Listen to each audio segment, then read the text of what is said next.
Assalamualaikum warahmatullahi wabarakatuh. Selamat sore para peserta webinar Dolan ID Surabaya. Berjumpa kembali dalam webinar Dolan ID seri ke-37 pada hari ini, Senin tanggal 7 Agustus tahun 2023. Bagi para peserta webinar yang mungkin baru pertama kali mengikuti webinar ini, Dolan ID ini adalah diskusi mingguan online yang digagas oleh ID Surabaya dan diselenggarakan tiap hari Senin pada pukul 15 sampai 16 waktu Indonesia Barat dengan menampilkan topik-topik yang menarik yang berganti-ganti setiap minggunya dan mendatangkan dari dua narasumber dari berbagai organisasi profesi yang pastinya ahli di bidangnya. Pada Dolan ID Surabaya sore hari ini cukup spesial karena mengambil topik dalam rangka memperingati World Hepatitis Day dengan tema One Life, One Liver. Dolan ID Surabaya sore hari ini akan menghadirkan dua narasumber, yaitu yang pertama, Dr. Anissa Zahra Mufidah, spesialis penyakit dalam. Beliau adalah staf Departemen KSM Ilmu Penyakit Dalam FK UNER RSUD Dr. Sutomo, Surabaya. Dan narasumber yang kedua adalah Dr. Muhammad Ilham Aldika Akbar, spesialis obstetri dan ginekologi, subspesialis kedokteran feto-maternal. Beliau merupakan staf Departemen KSM Obstetri dan Ginekologi FK UNER RSUD Dr. Sutomo, Surabaya. Dan yang akan bertindak sebagai moderator pada webinar Dolan ID sore hari ini adalah Dr. Alida Aviciena, spesialis penyakit dalam Finasim. Beliau merupakan dokter spesialis penyakit dalam RSUD Bakti Dharma Husada, Surabaya. Baiklah para peserta webinar yang berbahagia, sebelum kita mengikuti webinar pada sore hari ini, kita dengarkan dulu sambutan dari Ketua ID Cabang Surabaya. Kepada yang terhormat Dr. Brahmana Askandar, spesialis obstetri dan ginekologi, konsultan subspesialis onkologi, saya persilahkan. Oke, Assalamualaikum warahmatullahi wabarakatuh. Selamat siang, selamat sore. Terima kasih pertama-tama kepada moderator dan narasumber. Ini namanya Asmoi, Dr. Alida, Dr. Anissa, Dr. Aldika, gitu ya. Jadi ini pakar-pakar di bidang hepatitis, dan nanti mungkin bisa ditanyakan A sampai Z-nya ya. Terima kasih juga kepada Dr. Linda dan tim Dolan setiap minggu mengkoordinasi multidisiplin dan pembicaranya multi-center, tidak mudah. Sekali lagi apresiasi juga untuk semua partisipan yang setia untuk login jam 15 sampai jam 16 tiap hari Senin. Saya yakin nantinya ke depan karena SKP ini tidak menjadi pertimbangan utama mungkin dalam mengikuti acara Dolan, tetapi lebih banyak ke acara menambah wawasan atau keilmuan kita masing-masing, mengupdate ilmu setiap minggunya cukup 1 jam, bisa sambil nyetir, bisa sambil praktek, bisa sambil apapun lah. Jika kita dengarkan beliau hepatitis, WHO mengatakan bahwa 30% kanker itu bisa dicegah, terutama yang terkait infeksi. Kanker serviks dengan HPV-nya, hepatoma mungkin dengan hepatitisnya, dan lain-lain sebagainya. Nanti mungkin bisa didiskusikan A sampai Z-nya. Sekali lagi, apresiasi saya, salut saya untuk semuanya. Salam hormat saya, semangat, terima kasih. Wassalamualaikum warahmatullahi wabarakatuh. Waalaikumsalam warahmatullahi wabarakatuh. Terima kasih kepada Dr. Brahmana atas sambutannya. Jadi mudah-mudahan para peserta webinar Dolan ID ini masih terus setia ya Dok untuk mengikuti Dolan ID setiap minggunya. Ya tentunya dengan topik-topik yang selalu terupdate dan juga menarik di setiap minggunya. Baik, untuk selanjutnya kita masuk ke acara inti. Untuk itu saya serahkan kepada moderator kita pada sore hari ini, ya ini kebetulan sahabat saya di Dr. Alida Aviciena, spesialis penyakit dalam Finasim. Apakah sudah bergabung Dr. Alida? Selamat sore. Selamat sore, Dokter Linda. Ya, kabarnya gimana dok? Baik, sore hari ini. Alhamdulillah, Alhamdulillah, Dokter Linda. Ini teman seangkatan FK 98 yang hits. Ya. Terima kasih Dokter Alida atas kesediaannya untuk menjadi moderator pada sore hari ini dengan topik dalam rangka peringatan World Hepatitis D ya Dok. Jadi mungkin nanti Dokter Alida saya persilahkan untuk bisa memimpin jalannya webinar Dolan ID pada sore hari ini. Begitu saya persilahkan Dokter Alida. Terima kasih. Terima kasih Dokter Linda atas pengantarnya. Baik, Assalamualaikum warahmatullahi wabarakatuh. Selamat sore para profesor, senior, dan teman sejawat sekalian. Kemudian yang kami hormati Dr. Brahmana Askandar, dokter spesialis obstetri ginekologi konsultan, beserta ketua webinar Dr. Pandu, spesialis obstetri dan ginekologi yang telah memfasilitasi kegiatan pada sore hari ini. Alhamdulillah, puji syukur kita semua dapat berkumpul pada webinar kali ini dalam keadaan sehat. Kemudian diskusi online mingguan kali ini merupakan seri yang ke-37, masih dalam rangkaian acara World Hepatitis D yang jatuh pada tanggal 28 Juli lalu. Ini menjadi spesial karena pada kali ini kita sekaligus akan menampilkan dua pembicara dari bidang yang berbeda, yang masing-masing seperti biasa akan menyampaikan paparan kurang lebih beberapa slide untuk memancing. Silahkan peserta apabila ada yang ingin didiskusikan. Tema kita sore hari ini adalah One Life, One Liver. Pembicara pertama yaitu Dr. Anissa Zahra Mufida. Beliau adalah spesialis penyakit dalam yang muda tapi luar biasa. Dan kemudian pembicara kedua juga sama, Dr. M. Ilham Ardika Akbar, spesialis obstetri dan ginekologi yang juga muda tapi luar biasa. Baik, untuk menyingkat waktu, saya mohon izin membacakan kurikulum vitae dari Dr. Anissa. Beliau adalah alumni Fakultas Kedokteran Universitas Airlangga tahun 2011 yang meneruskan pendidikan spesialis penyakit dalam tahun 2018. Dan saat ini beliau sebagai staf Departemen Ilmu Penyakit Dalam FK UNER Rumah Sakit Umum Dr. Stomo. Bagi peserta yang ingin mengajukan pertanyaan, dipersilahkan untuk menuliskan di kolom Q&A yang nantinya akan kita bahas setelah kedua pembicara menyampaikan materinya. Mungkin demikian ya Dok ya. Demikian Dr. Anissa, waktu dan layar kami persilahkan. Baik, terima kasih kepada Dr. Alida sebagai moderator pada siang hari ini. Terima kasih juga kepada ID Surabaya, Ketua ID Surabaya, Dr. Brahmana Askandar, spesialis obstetri ginekologi konsultan. Terima kasih juga Dr. Linda, spesialis dermatovenerologi, dan Dr. Dr. M. Aldika Akbar, spesialis obstetri dan ginekologi konsultan. Saya mohon izin share screen ya, jadi nanti ada singkat aja. Materi singkat. Nah, kita masih dalam rangka peringatan World Hepatitis Day 2023. Temanya masih kurang lebih sama dengan tema tahun lalu, yakni tentang bagaimana kita segera tes, segera obati, karena hepatitis tidak menunggu. One life, one liver, ya. Nah, di Indonesia, ya kita langsung aja bahwa di Indonesia itu ternyata prevalensi infeksi hepatitis B itu tertinggi di Asia Tenggara. Jadi mencapai 7,1%. Jadi kalau ada 100 orang di Indonesia di screening HBsAg-nya, 7 dari 100 orang tersebut itu HBsAg-nya positif. Nah, kemudian apa konsekuensinya? Bahwa adanya chronic infection atau hepatitis B ini mengakibatkan kurang lebih 887.000 kematian per tahun, dan terutama karena sirosis dan kanker hati.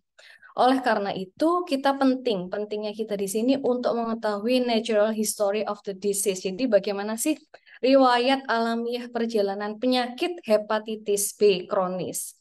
Jadi dimulai dari acute infection, adanya acute infection yang 90% dari acute infection yang terjadi pada perinatal, atau kita sebut juga nanti sebagai transmisi vertikal, penularan dari ibu ke janinnya. baik pada saat persalinan ataupun pada saat kehamilan. 90% akan menjadi kronik, ya, chronic infection.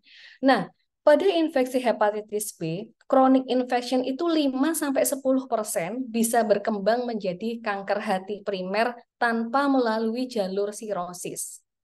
Dan dari chronic infection ini hampir sepertiganya itu menjadi sirosis, dan dalam 5 tahun, 1/4 pasien sirosis ini berkembang menjadi sirosis yang dekompensata.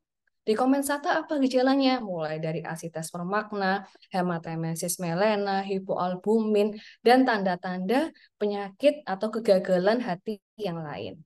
Nah, kemudian sedangkan pada acute infection yang terjadi pada dewasa, hanya 5% saja yang menjadi kronik. Dan 5% ini pun hanya terutama terjadi pada kelompok-kelompok beresiko tinggi. Yang pertama adalah pasien HIV. Jadi HIV, koinfeksi HIV dan hepatitis B. Kemudian koinfeksi hepatitis B dan hepatitis C. Kemudian pasien dengan imunosupresan seperti pasien yang menjalani kemoterapi, pasien dengan autoimun yang mendapatkan obat-obatan imunosupresan, yang mendapatkan terapi kortikosteroid jangka panjang, pun dengan pasien hemodialisis. Nah, kemudian bagaimana profil klinisnya? Profil klinis ini penting kita ketahui, teman-teman sekalian, bahwa untuk melihat fase-fase, terutama fase-fase hepatitis B kronik. Yang pertama adalah fase imun toleran. Yang imun toleran ini maksudnya apa? Maksudnya adalah virus hepatitis yang ditandai dengan HBV DNA tinggi itu dia aktif mengadakan replikasi. Replikasinya aktif ditandai dengan HBeAg positif. E ini kepanjangan dari envelope, hepatitis B envelope antigen, HBeAg positif. Replikasinya aktif, jumlah virusnya aktif, HBsAg-nya aktif. Tetapi karena virus hepatitis B ini memiliki mekanisme imun escape, ya, jadi tubuh pasien tersebut belum merespon. Sehingga dalam durasi 0-20 tahun virus bereplikasi secara aktif pada sel hepatosit. Baru setelah 20 tahun, dekade kedua atas, terjadilah imun clearance, aktivasi dari sistem imunnya, di mana aktivasi sistem imun itu bertujuan untuk menekan jumlah virus, membunuh virus.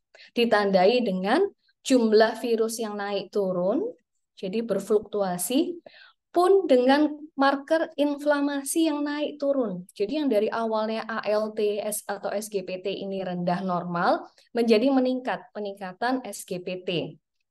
Bisa juga terjadi sama ya, ini bisa naik turun juga. Kemudian apabila sistem imun itu berhasil menekan jumlah virus sehingga tidak aktif replikasinya, ditandai dengan apa? Ditandai dengan serokonversi. Serokonversi itu perubahan yang dari HBeAg positif menjadi HBeAg negatif dan terbentuklah antibodi. Antibodinya disebut sebagai anti-HBe, ya. Masuk dalam fase ketiga yang disebut sebagai inactive carrier stage. Inaktif ini virusnya ada, marker inflamasinya rendah, dan jumlah virusnya rendah. Ya, tapi masih ada jumlah virusnya. Kemudian suatu saat, dekade lebih dari 40, ya, dapat terjadi suatu reaktivasi. Reaktivasi itu virus yang tadinya dormant pada hepatosit itu akan muncul kembali, replikasi aktif kembali. Nah, penting kita tahu, kenapa kok kita penting mengetahui fase-fase ini, karena saat ini pendekatan terapi hepatitis B utamanya adalah terapi yang pada saat imunnya aktif. Jadi pada saat apa? Yang pertama pada saat imun clearance atau fase reaktivasi.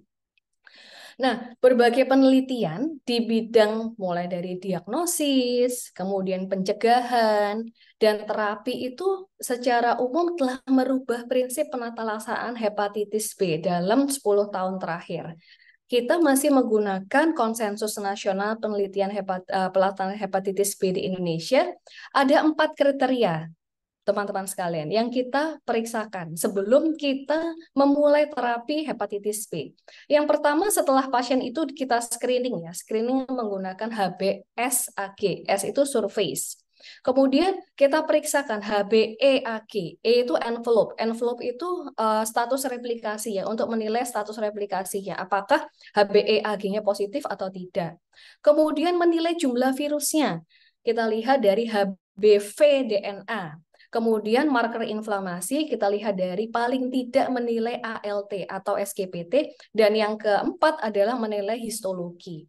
Kalau dulu mungkin 5-10 tahun yang lalu kita masih perlu melakukan biopsi hati pada pasien hepatitis, saat ini kita sudah banyak menggunakan diagnostik yang non-invasif, menggunakan fibroscan. Fibroscan itu kita dapat menilai derajat fibrosis secara non-invasif menggunakan fibroscan. Dari situ nanti kita tahu F0, F1, F2, F3, atau F4.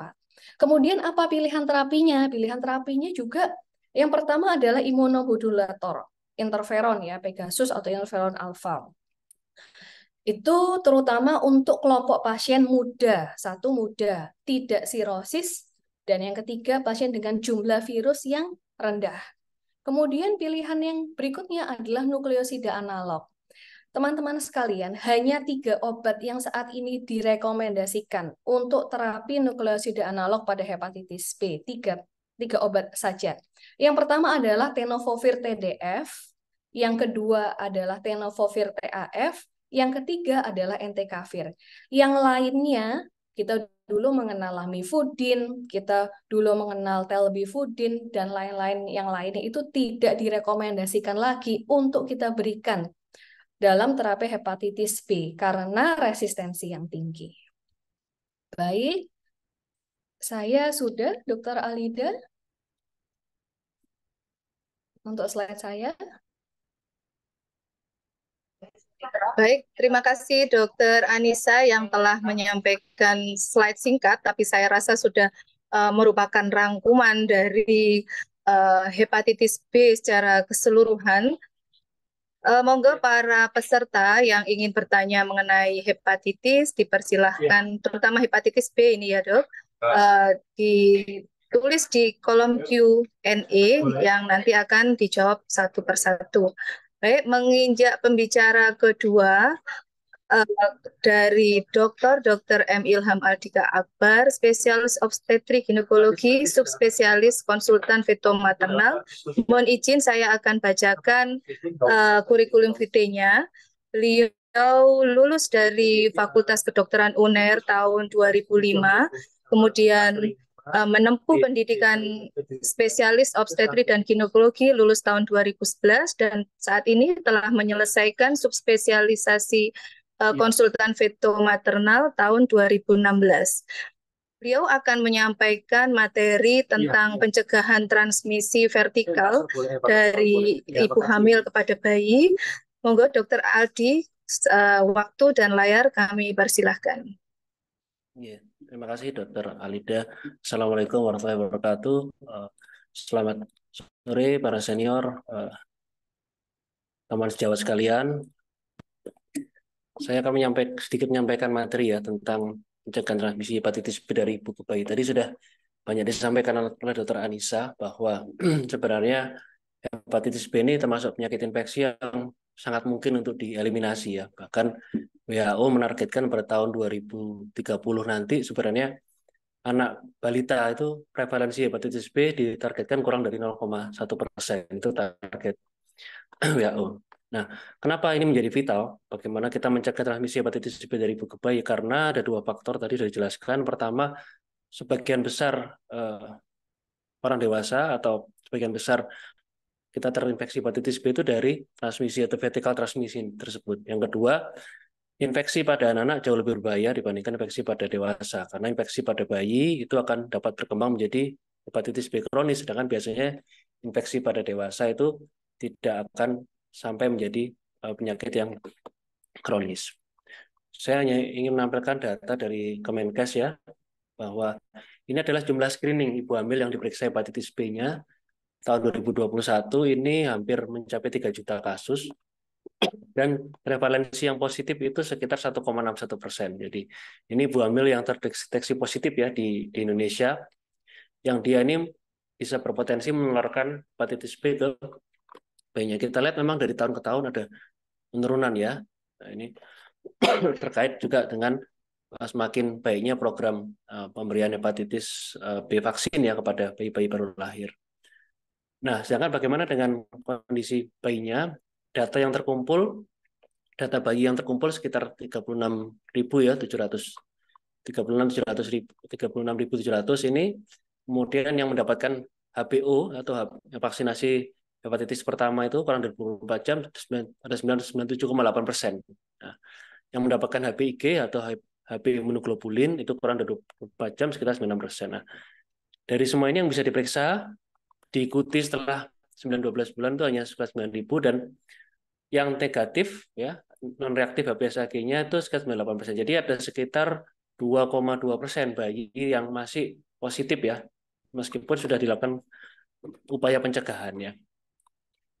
Nah, sebenarnya Kemenkes sendiri sudah mempunyai beberapa Permenkes ya untuk penanggulangan hepatitis B ini.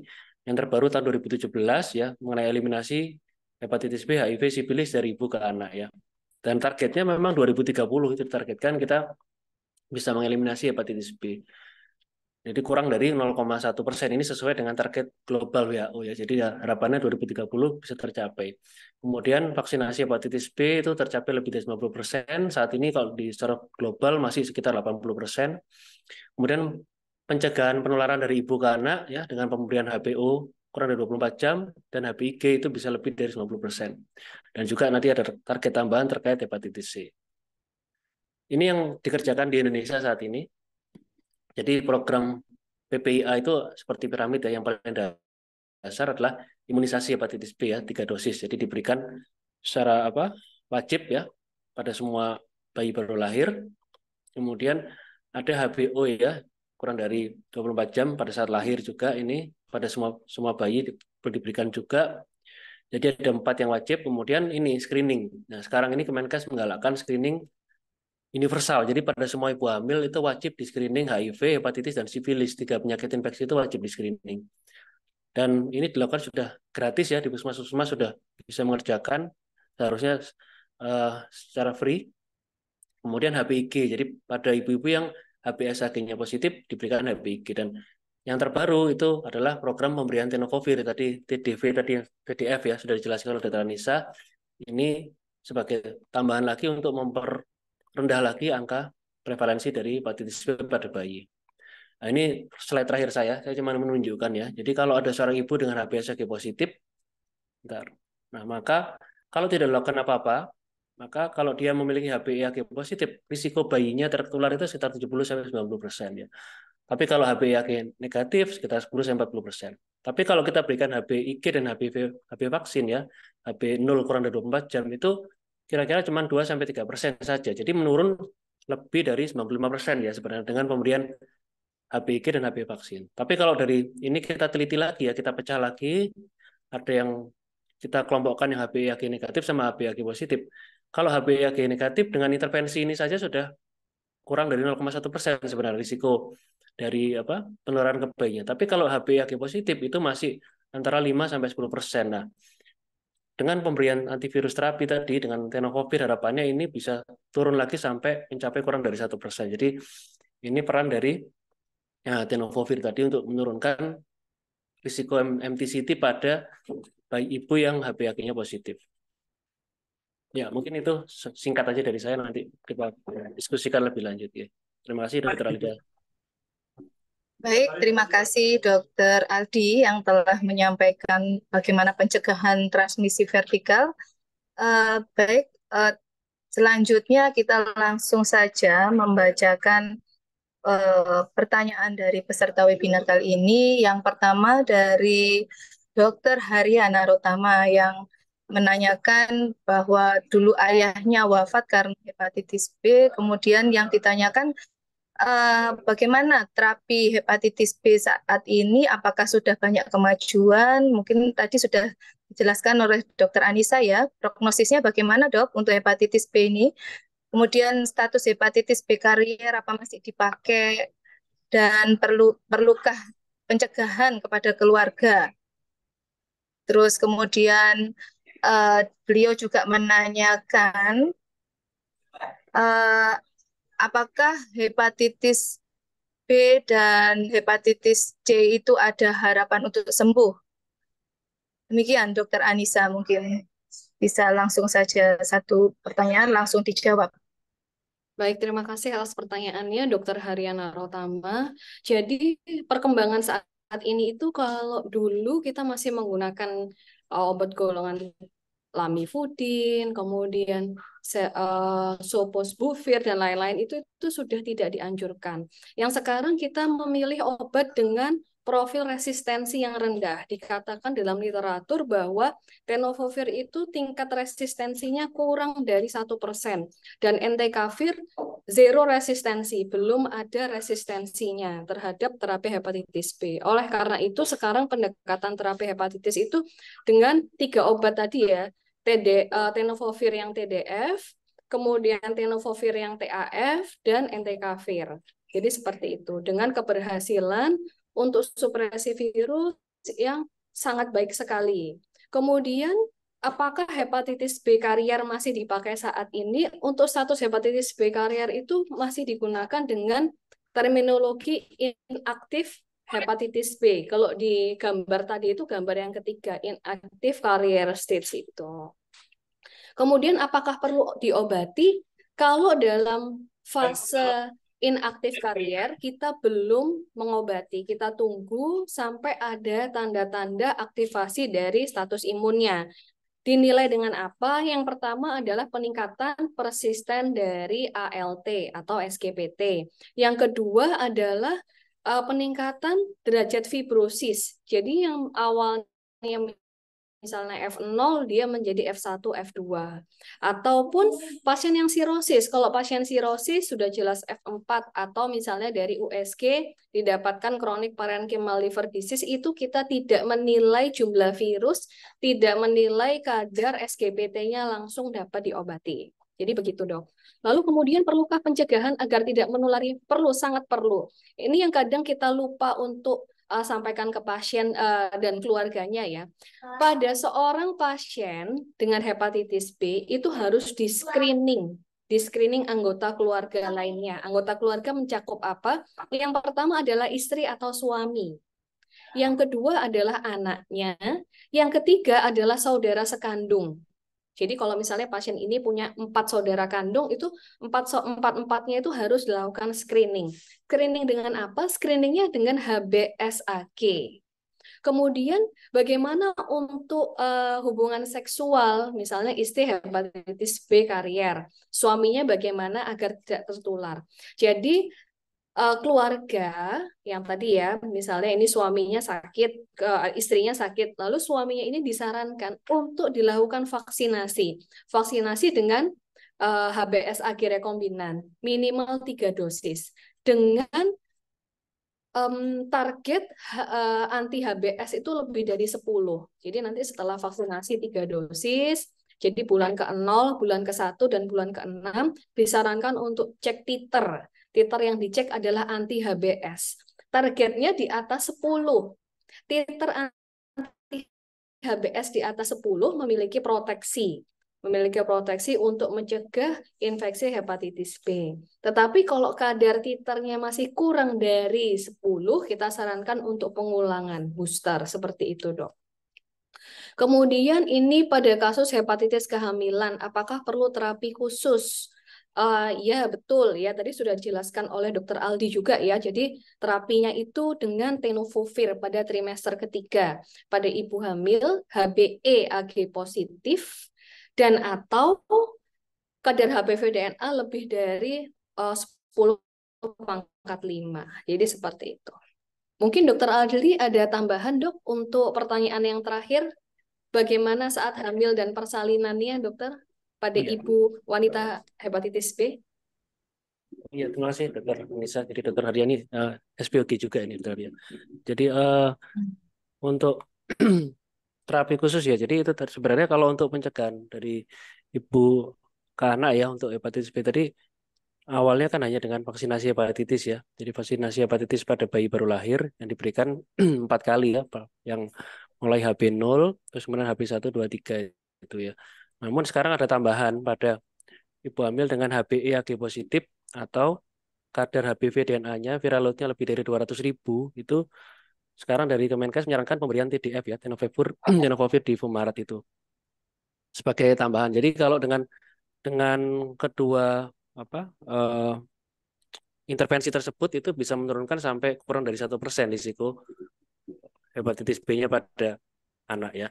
Masalah jenis persalinan sampai sekarang masih belum ya dokter Arya. Jadi antara spontan atau pervaginam atau SC dikatakan masih tidak mengaruhi ya, tidak mengaruhi, berbeda dengan pada HIV misalnya yang itu kita lebih ke arah sesar ya, tapi kalau pada hepatitis C masih sama. Jadi sesuai dengan indikasi obstetri dokter Arya ya. Terima kasih dokter Ali. Ya, baik. Terima kasih Dokter Anissa dan Dokter Aldi. Mudah-mudahan cukup Dokter Haria nggih. Jadi saat ini tidak harus SC nggih Dok untuk hepatitis B ya, sesuai indikasi. Kemudian ini Dokter Haria juga menanyakan Dokter Anissa, apakah hepatitis B dan hepatitis C itu saat ini tuh ada harapan untuk sembuh? Jelas Oke, ada ya Dok, iya, Dokter Anissa ya? sangat ada Nggih. ya. Jadi berdasarkan penelitian, terapi hepatitis B, terapi antivirus dengan nukleosida analog pada pasien hepatitis B, satu, dapat menekan jumlah virus hingga tidak terdeteksi.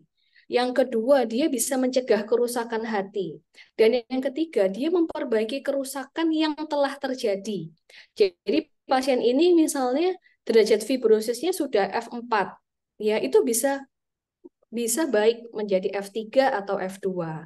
Dan kemudian terapi hepatitis B dengan antivirus ini juga yang terpenting juga ya, menurunkan resiko terjadinya hepatocellular karsinoma. Karena kalau dari slide saya yang sebelumnya, bahwa hepatitis B itu dapat menyebabkan kanker hati tanpa melalui mekanisme fibrosis. Ya, dan sekali lagi bahwa terapi hepatitis B ini goalnya ya memang menurunkan mortalitas dan morbiditas. Jadi pengobatannya sekarang sudah sangat baik. Pun dengan hepatitis C, teman sejawat sekalian ya. Kalau dulu terapi hepatitis C itu kita menggunakan dual terapi dan triple terapi ya, kombinasi menggunakan interferon dengan angka kesembuhan yang agak kurang memuaskan. Sekarang ya dari penelitian, dari perkembangan ilmu pengetahuan telah ditemukan obat hepatitis C yang kita sebut sebagai direct acting antivirus. DAA namanya. DAA itu pendekatan terapi obat tanpa penggunaan interferon ya, dan penggunaannya pun cukup simpel dengan pendekatan pangenotip. Jadi kalau teman-teman dulu ingat kalau kita hepatitis C dulu kita harus cek selain HCV RNA kita harus cek genotip ya. Nah, sekarang itu pengobatannya lebih cost efektif karena tanpa perlu memeriksa genotip. Pangenotip kita pilihannya yang dengan sofosbuvir dan daclastavir. Ya, kemudian untuk pasien kelompok dengan CKD itu dengan grazobervir, elbasvir atau obat namanya Zepatier. Dan itu semua ditanggung oleh Kementerian Kesehatan, ditanggung semua untuk pemeriksaan dan pengobatannya. Ya, baik Dokter Anissa, berarti sekarang ini hepatitis B maupun hepatitis C dapat disembuhkan ya dok, terutama hepatitis C ya. Jadi Dokter Haria jangan khawatir kalau menemukan pasien hepatitis B maupun hepatitis C disarankan untuk berobat karena harapan kesembuhannya cukup besar. Baik, Satu lagi Dokter Alida, walaupun kalau terapi hepatitis B ini kan belum ideal ya, idealnya kan serokonversi HBsAg. Nah, memang walaupun belum ideal, belum dapat terjadi serokonversi HBsAg, tapi terapi hepatitis B itu memuaskan. Memuaskan itu artinya dapat menekan jumlah virus hingga tidak terdeteksi. Ya, baik. Dokter penanya selanjutnya anonim ya. ini mungkin dokter yang di perifer ya, bagaimana menduga seseorang itu kena hepatitis, Dok? Dengan keterbatasan di perifer, bagaimana kita tahu pasien ini akan menderita hepatitis B atau hepatitis C? Bagaimana, Dok? Kalau diduga tidak bisa ya. Kalau kita menebak itu kan hepatitis itu kan bukan seperti orang batuk pilek gitu ya. Karena pada saat fase-fase awal, fase imun toleran, kalau dari yang gambar skematis tadi, imun toleran itu tidak ada gejala sama sekali ya. Tidak demam, pasien hampir tidak ada gejala, hingga mereka masuk pada fase reaktivasi. Tandanya apa? Satu, kadang pasien mengeluh nyeri daerah perut kanan atas. Dua, kadang terjadi ikterus bisa. Tiga, kadang bisa demam. Atau pasien yang sudah jatuh dalam keadaan sirosis dekompensata ya ditandai dengan kegagalan hati, tanda-tanda kegagalan hati seperti muntah darah, perut membesar asites, terbentuk vena kolateral, hipoalbumin dan lain-lain seperti itu. Ya, jadi kalau yang full blown itu sudah komplikasi biasanya ya, Dok? Iya, Dok. Kemudian kapan kita menilai HbA1c itu dikatakan rendah jumlah virusnya? Jadi pasien periksa HbA1c, terus apa kita bisa memprediksi jumlah virusnya itu rendah atau tinggi gitu, Dok? Dari Dokter Dian Mayasari ini, Dok. Oke, kapan kita menilai HbA1c? HbA1c itu bukan untuk menilai jumlah virus ya. HbA1c itu untuk menilai replikasinya apakah aktif atau tidak. Jika HbA1c-nya positif, dikatakan replikasinya aktif. Tetapi jika HbA1c-nya negatif, belum tentu replikasinya tidak aktif. Karena ada kelompok pasien ya, di mana virus hepatitis B mutan, ya dikatakan virus hepatitis B mutan itu HbA1c-nya negatif, tetapi replikasinya aktif. Jadi seperti itu. Jadi kalau mau tahu jumlah virusnya rendah atau tinggi ya dengan pemeriksaan HBV-DNA. Di Surabaya sendiri, pemeriksaan HBV-DNA untuk kelompok beresiko ya, untuk kelompok ibu hamil itu sudah bisa dilakukan di puskesmas, di 2 puskesmas yang telah ditunjuk di Surabaya seperti itu. Jadi nggak perlu kok harus dirujuk ke rumah sakit besar itu. Ada 2 puskesmas yang ditunjuk untuk dapat dilakukan pemeriksaan HBV-DNA. Kalau dengan pemeriksaan lab sederhana seperti SGOT, SGPT, itu bagaimana, Dok? Apakah kita bisa menilai virusnya ini aktif atau tidak, Dokter Anissa? Baik Mungkin, gitu dok. Jadi bukan. kalau dia SGPT, SGOT atau SGPT, terutama SGPT ya, kalau SGPT-nya tinggi, itu kemungkinan besar inflamasinya aktif, kemungkinan besar replikasinya aktif. Tetapi jika SGPT-nya rendah, belum tentu juga. Gitu. Seperti itu dok. Terutama kalau pasien sirosis, dia sudah terjadi kerusakan yang masif, SGOT, SGPT-nya pasti rendah, tapi kerusakannya berat. Dan pada kelompok itu, kita tanpa memandang jumlah virus, kita sudah bisa langsung mengobati dengan nukleosida analog. Dan outcome-nya sangat bagus sekali. Dari yang awalnya asites, itu asitesnya bisa kempes, kemudian dari sirosis, ya itu bisa membaik, derajat fibrosisnya itu bisa sangat membaik. Seperti itu, dok. Meskipun virusnya tidak bisa hilang, tapi pasien membaik ya, Dok ya? Ya, virusnya tidak terdeteksi, tetapi Tidak belum terdeteksi. bisa, tapi belum bisa terjadi serokonversi HBsAg. Oke, baik.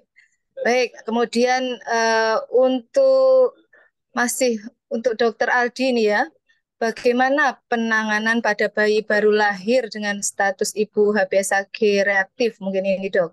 Tadi mungkin sudah cukup jelas sebenarnya, Dok. Mungkin diulang sedikit.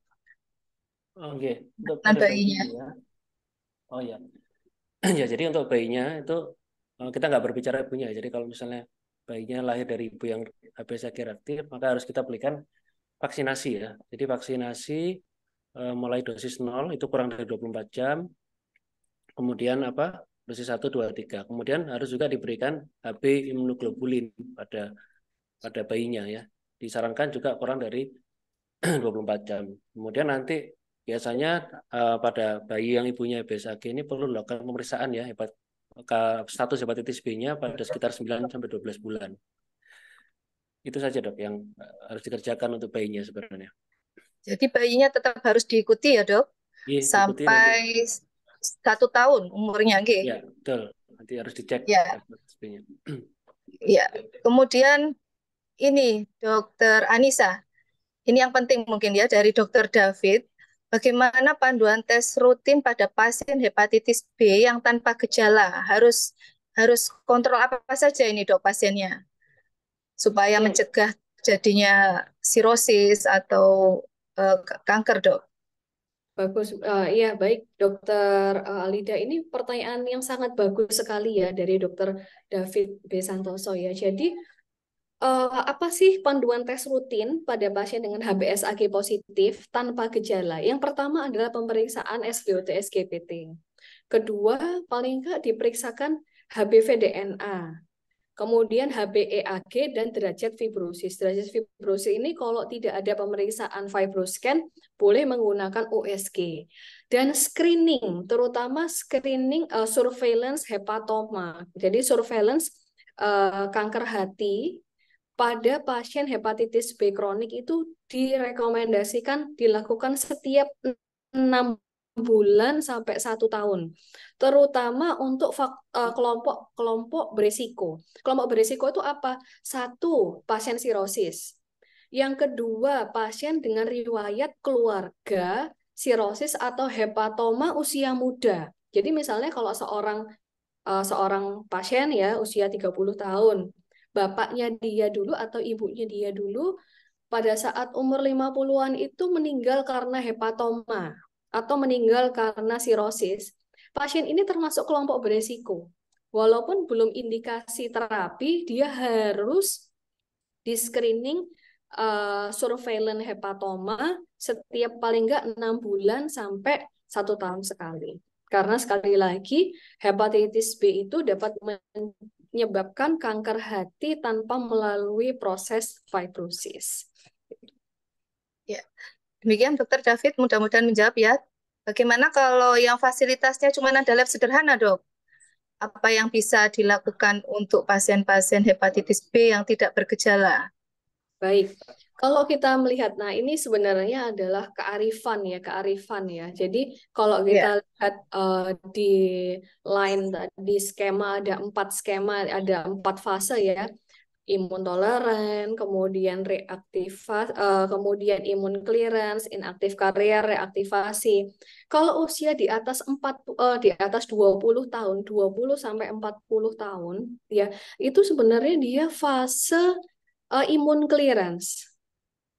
Jadi gitu. Nah, pada saat fase imun clearance itu sebaiknya diperiksa paling nggak minimal pemeriksaan SGPT atau ALT itu. Kalau memang sangat terbatas pemeriksaannya.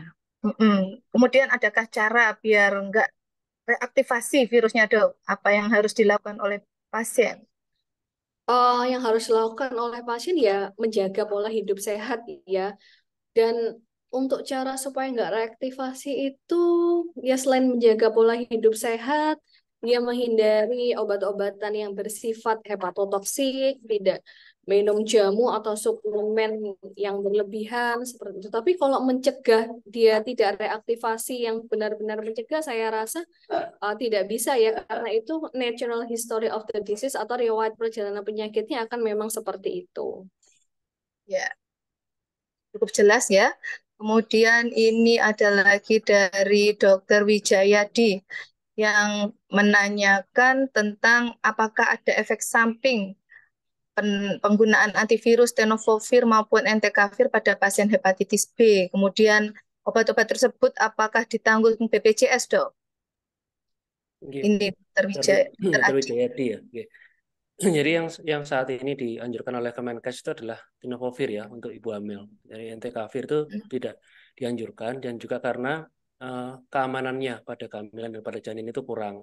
Sedangkan tenofovir itu dianjurkan karena dia sudah terbukti aman pada kehamilan, efek samping juga rendah dan juga dia relatif tidak menyebabkan resistensi ya. Nanti mungkin dokter Anissa yang lebih ahli. Jadi tenofovir itu relatif lebih rendah risikonya untuk terjadinya resistensi. Sehingga ya sebenarnya ini belum ditanggung oleh BPJS ya, tapi dari program Kemenkes ya dokter Anissa ya. Jadi Kemenkes yang akan membiayai untuk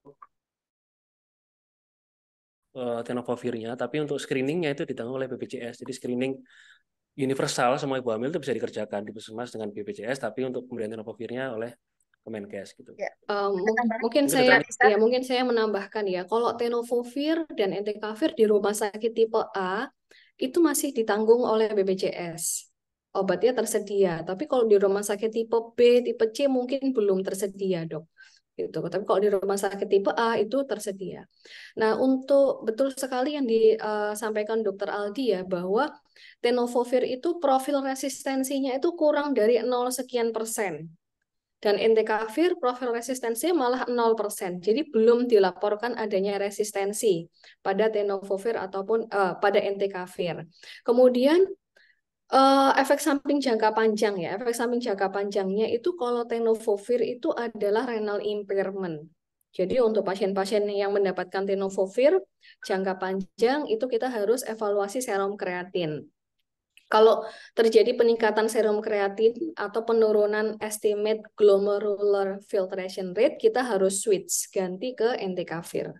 Seperti itu, Dok. Tapi kalau ibu hamil ini kan khusus ya, jadi terapi ibu hamil itu Jadi yang sedang menggunakan tenofovir berapa bulan sekali untuk periksa kreatinnya, Dok, mungkin? Oh, setiap 6 bulan, dokter. Tapi kalau pada ibu hamil ini kan prinsipnya itu 3-3. Paling enggak itu minimal 3-3. Artinya 3 bulan sebelum postpartum atau trimester ketiga dapat dilanjutkan paling tidak 1 bulan. Kalau pedoman Kemenkes itu 1 bulan postpartum. Tapi kalau pedoman dari PPHI, Persatuan Peneliti Hati Indonesia, itu sampai 3 bulan postpartum. Jadi 3-3. Jadi hanya durasi 6 bulan aja sih sebenarnya untuk terapi tenofovir pada wanita hamil. Saya boleh nyambung sedikit ya, sekalian ini. Jadi terkait safety-nya kan mungkin kalau teman-teman itu takutnya kan pada ibu hamil ya. Jadi sudah cukup banyak penelitian ya mengenai tenofovir pada kehamilan ini dan memang profilnya relatif aman. Dia tidak meningkatkan risiko mortalitas, morbiditas pada ibu dan bayinya ya, termasuk bahkan sudah ada meta-analisisnya juga yang publish di Lancet, di Nature juga ada. Jadi relatif aman. Dan kapan sih sebenarnya tadi, ini saya nambahkan aja biar teman-teman nggak bingung ya. Jadi screening hepatitis B kapan ya? Sebenarnya pada first visit ya, pada ketika ibu hamil datang di masa pertama itu sebenarnya lebih bagus kita sudah lakukan screening universal. Kita cek hepatitis B, HIV, sifilis. Nah, ketika dia positif, kita harus rujuk ya, mungkin ke rumah sakit tipe A, mungkin kalau di Surabaya ke Dr. Sutomo, itu nanti akan dimulai terapinya pada usia kehamilan 28 minggu atau trimester 3 tadi ya. Jadi Dr. Anissa sudah katakan 3 bulan, sampai 3 bulan lagi ada postpartum ya Dr. Anissa ya. Itu supaya lebih jelas teman-teman yang opsin ini ya. Ya, terima kasih. Ya, jadi jangan khawatir untuk teman sejawat sekalian, untuk pasien-pasien yang hamil dengan hepatitis B positif, aman ya untuk terapi, termasuk untuk bayinya juga tidak masalah. Oke. Kemudian ini Dokter Anissa dari Dokter Indriana, untuk pasien yang sudah terapi, kemudian sudah ada anti HBS-nya positif, dan HBS akhirnya sudah negatif, ini jarang sekali ya Dok, kayaknya ya. Berapa tahun lagi dia harus check up, Dok, untuk memastikan HBS akhirnya benar-benar negatif? Baik, biasanya kalau kasus yang disebutkan Dokter Indriana ini adalah pasien yang terinfeksi pada saat dewasa. Jadi, acute infection pada saat dewasa itu 95% itu terjadi resolusi. Resolusi itu HBV DNA-nya tidak terdeteksi, HBsAg-nya negatif, dan terbentuk anti-HBs. Dan apabila sebenarnya tidak ada rekomendasi yang pasti ya untuk tiap berapa tahun sih harus cek, tapi mungkin bisa step screening ya, pemeriksaan tiap 1 tahun untuk HBsAg-nya saja gitu. Seperti itu, Dok. Ya, jadi tidak ada domain khusus ya Dok untuk cek HBsAg-nya kapan ya. Kemudian dari dokter Adi lagi nih ya, untuk yang kasus HBsAg positif tapi dorman. Nah, ini penting dok, apakah tetap perlu konsumsi rutin?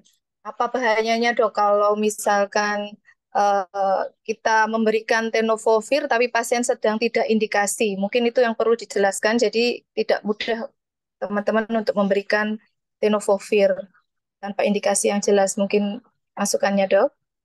Baik, terima kasih. Ini pertanyaan yang bagus ya. Kadang kan gini, pasien kalau nggak di rumah sakit tipe A kan mereka harus membayar ya untuk pemeriksaan HbA1c dan HBV-DNA. Nah, apakah boleh dok langsung diterapi aja tutup mata tanpa menilai jumlah virusnya dan tanpa menilai replikasinya aktif atau tidak? Jawabannya tidak disarankan karena terapi nukleosida analog itu harus menunggu sistem imun pasien tersebut itu aktif. Aktif saat kapan? Saat fase imun clearance atau pada saat fase reaktivasi. Atau juga bisa pada kelompok yang beresiko ya. Tadi kelompok beresiko itu yang misalnya orang tuanya menderita sirosis hepatis atau hepatoma usia muda di bawah 50 tahun, itu termasuk kelompok beresiko, itu silahkan diterapi, itu boleh. Itu. Dan efeknya apa ya? Efeknya ini dok. Jadi penghentian terapi antivirus, terutama tenofovir dan entecavir secara tiba-tiba, secara mendadak, ya tidak sesuai dengan indikasi itu dapat menimbulkan suatu hepatitis B flare up. Nah itu yang jarang kita ketahui ya. Itu jadi tidak boleh kita coba-coba terapi gitu. Jadi karena apa? Karena konsekuensi kalau dia sudah diterapi antivirus, dia harus minum obat itu hampir seumur hidupnya atau paling tidak terjadi HBV DNA tidak terdeteksi paling enggak 1,5 tahun atau 3 kali pemeriksaan selang 6 bulan. Seperti itu, dok. Ya, sangat lengkap sekali Dokter Anissa ya. Kemudian ini ada pertanyaan Dokter Rahma. Ini pertanyaannya banyak sekali ya dok ya. Nanti kalau nggak cukup waktunya ini bagaimana dok? Mungkin eh, yang ini dari Dokter Rahma, pasien 40 tahun, sudah terapi TDF 2 tahun, dan tidak perlu melanjutkan terapi oleh dokternya karena sudah terjadi serokonversi. Pertanyaannya, kapan apa saja penunjang yang dilakukan untuk follow up kondisi heparnya? Karena ternyata keturunan dua paman beliau itu terdeteksi sakit liver dan salah satunya meninggal. Jadi mungkin ini yang transmisi tadi dok. Bagaimana untuk penghentian TDF ini dok? Oke, jadi gini, apa sih yang kita takutkan setelah penghentian? Kan kita menterapi pasien dengan nukleosida analog ya, obat antivirus tadi ya. Kapan kita harus menghentikan? Yang pertama, menghentikan itu indikasinya kalau tidak terdeteksi dalam 3 kali pemeriksaan selang 6 bulan, gitu ya. Kemudian, tapi kita harus jelaskan kepada pasien, ketika obat ini kita hentikan, ada kemungkinan jumlah virusnya naik lagi. Nah, itu harus kita jelaskan seperti itu ya, sehingga pasien tersebut harus tetap kontrol dengan apa evaluasinya. Paling tidak 1 tahun sekali dia pemeriksaan HBV DNA. Kemudian paling tidak karena ini termasuk kelompok berisiko ya, itu 6 bulan sampai 1 tahun screening USG. Screening USG itu surveillance hepatocellular carcinoma tadi dok. Nah, Atau selanjutnya, ya kita sampaikan ya supaya kalau dia HBV DNA terdeteksi lagi ya kita sampaikan bahwa ya obat ini harus diminum seumur hidup gitu karena kalau tidak diminum HBsAg-nya bisa naik kembali seperti itu dok. ya, jadi kurang lebihnya bahwa meskipun sudah berhenti, KIE yang kita berikan harus tepat bahwa virusnya bisa muncul kembali. Begitu nggih Dokter Anissa? Iya, iya dok. Nggih. Kemudian ini sekarang untuk Dokter Aldi. Mohon izin bertanya dari beberapa ibu hamil yang lokasinya di perifer, jarang ANC, melahirkan di puskesmas, pembukaan lengkap, tidak ada waktu cek HbSAg. Ternyata setelah postpartum dicek positif HbSAg-nya. Kemudian yang ditanyakan, pencegahan kepada nakes penolong partus sebatas level berapa, Dok, supaya tidak tertular kepada nakesnya?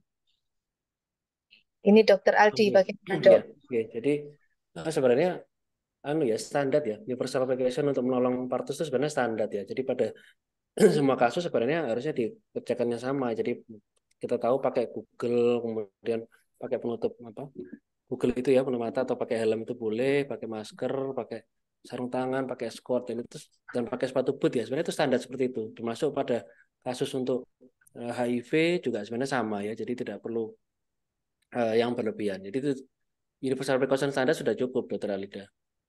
Ya, jadi sama seperti. Jadi Sama. kalau pasiennya nggak ada infeksi apa-apa ya tetap seperti itu kan, Dok? Harusnya tetap seperti itu, karena kan kita tidak memeriksa Tidak seluruh tahu. jenis Tidak infeksi tahu. yang ada pada Iya. pasien ya. Jadi semua pertolongan harusnya seperti itu.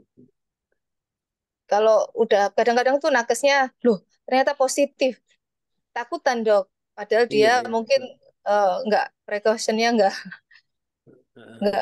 kurang Nggak bagus tepat ya. gitu. Jadi Iya. sarannya mungkin gimana, Dok? Dia tetap harus Ya, sesuai itu standar. tadi ya sesuai standar pada semua kasus sebenarnya, semua kasus pertolongan persalinan harusnya seperti itu harusnya. Harusnya semua dengan dianggap infeksius semua pasien yang melahirkan sebenarnya. Ya, ini ada ya baik. Kemudian ini kurang Dan 1 menit lagi ya.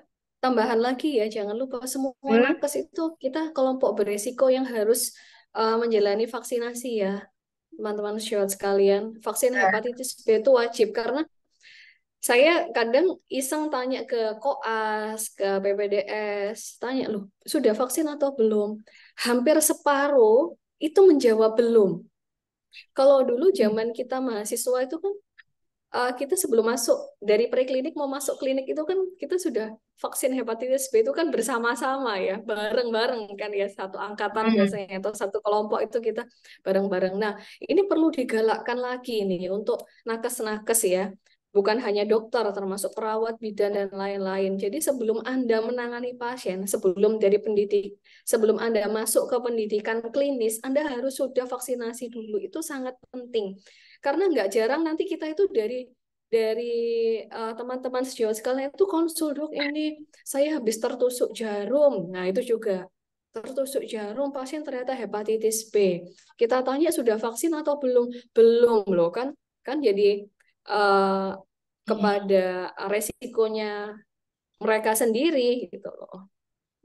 ya, ya, kayaknya harus vaksin jadi Dok ya. Mungkin Wajib berapa vaksin, kali, iya. Dok, vaksinnya? Bagaimana untuk nakes yang belum pernah Vaksinnya 3 vaksin? kali. Ini untuk teman-teman nakes ya. Vaksinnya itu vaksin hepatitis B itu tersedia di mana saja. Karena saya bekerja di Rumah Sakit Dr. Sutomo dan di Rumah Sakit Universitas Airlangga ya. Di sana tersedia. Silakan Anda bisa datang ke unit MCU atau bisa datang ke poligastrohepatologi untuk vaksinasi hepatitis B di Rumah Sakit Dr. Sutomo. Kalau di Rumah Sakit UNER, Anda silahkan datang ke gedung Geraha Trimed, di sana ada pusat vaksinasi, silahkan datang langsung ya. Vaksinasi itu terdiri dari 3 dosis, bulan ke-0, bulan ke-1, bulan ke-6 gitu. Ya, mungkin ini pertanyaan terakhir ya, Dok ya. Mengenai terapi imunomodulator, Dok, ini ada yang bertanya seperti interferon untuk hepatitis B itu bagaimana, Dok? Apakah masih digunakan untuk meregresi derajat sirosis pada pasien hepatitis, Dok? Dari Anonim. Masih. Jadi kita masih menggunakan interferon pada kelompok khusus, tapi tidak semua bisa kita berikan terapi interferon. Karena apa? Karena terapi interferon itu efek sampingnya sangat banyak. Mulai dari mielosupresi, kemudian gangguan mood, kemudian dia bisa pasien yang ada riwayat psikotik, dia bisa menginduksi terjadinya psikotiknya, dan efek samping lainnya ya. Hanya pada kelompok beresiko, kelompok khusus yang seperti apa? 1, HbSAg pasien muda. Yang kedua, pasien dengan jumlah virus yang rendah. Dan yang ketiga, pasien dengan derajat inflamasinya 0. Jadi SGOT, SGPT-nya itu harus normal gitu. Dan selama durasi terapi pasien tidak boleh hamil. Nah, itu yang harus ya, tidak boleh hamil. Kalau dia wanita, selama durasi terapi dia harus menggunakan kontrasepsi karena tidak boleh hamil selama durasi terapi imunomodulator interferon itu. Ya. Mohon izin Dokter Linda, jamnya Pak masih banyak ini Dok yang belum Ya, terjawab, banyak sekali ya. banyak sekali. Para peserta Ya, sangat ini ya, sangat antusias ini untuk bertanya kepada Dokter Anissa dan juga Dokter Aldi. Atau iya, mungkin ya cuman mungkin memang karena keterbatasan waktu ya dok. Barangkali iya. mungkin Mm-mm. Dokter Anissa Aldi bisa memberikan take home message-nya dok untuk pesan-pesan Ya, terkait iya dengan baik. topik yang dibicarakan ya dok ya. Oke, Iya, terima kasih. monggo Baik, Dokter Anissa. iya baik. Take home message-nya bahwa yang pertama hepatitis B dan hepatitis C itu adalah bisa diobati dan terapi hepatitis B dan hepatitis C itu terbukti satu dapat menekan jumlah virus hingga tidak terdeteksi. Malah kalau hepatitis C itu bisa sembuh ya. Yang kedua dia bisa mencegah kerusakan hati. Yang ketiga dapat memperbaiki kerusakan hati yang telah terjadi. Jadi kalau udah rusak sel hati itu bisa regenerasi membentuk sel baru yang sehat. Kemudian yang keempat adalah menurunkan resiko terjadinya kanker hati atau hepatoma. Dan yang kelima tujuannya adalah terbukti bahwa terapi hepatitis B dan C itu memperbaiki kualitas hidup pasien. Mungkin dari saya begitu saja untuk take home message-nya.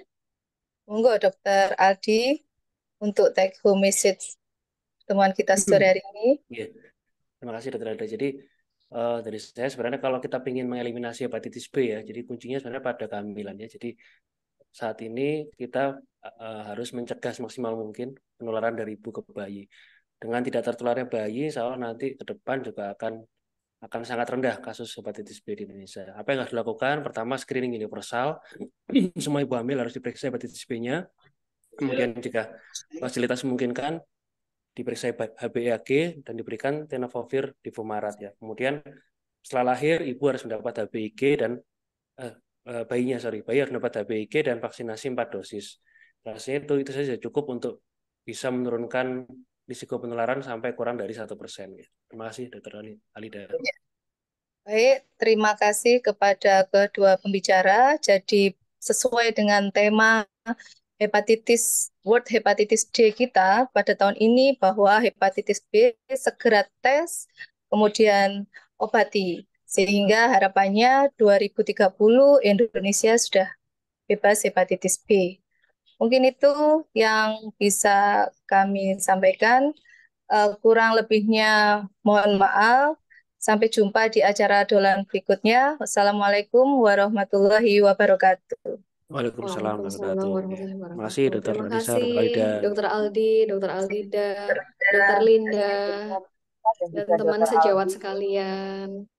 Terima kasih banyak atas sharing ilmunya pada sore hari ini. Topiknya memang sangat menarik ya dok. Dan pastinya kasusnya juga cukup banyak di Vaskes tingkat 1 juga ya. Sehingga mungkin para peserta juga antusias untuk bertanya kepada kedua narasumber kita. Sekali lagi saya mengucapkan terima kasih kepada kedua narasumber dan juga moderator dari PAPDI dan juga Dr. Aldi dari POGI untuk berbagi ilmunya pada sore hari ini.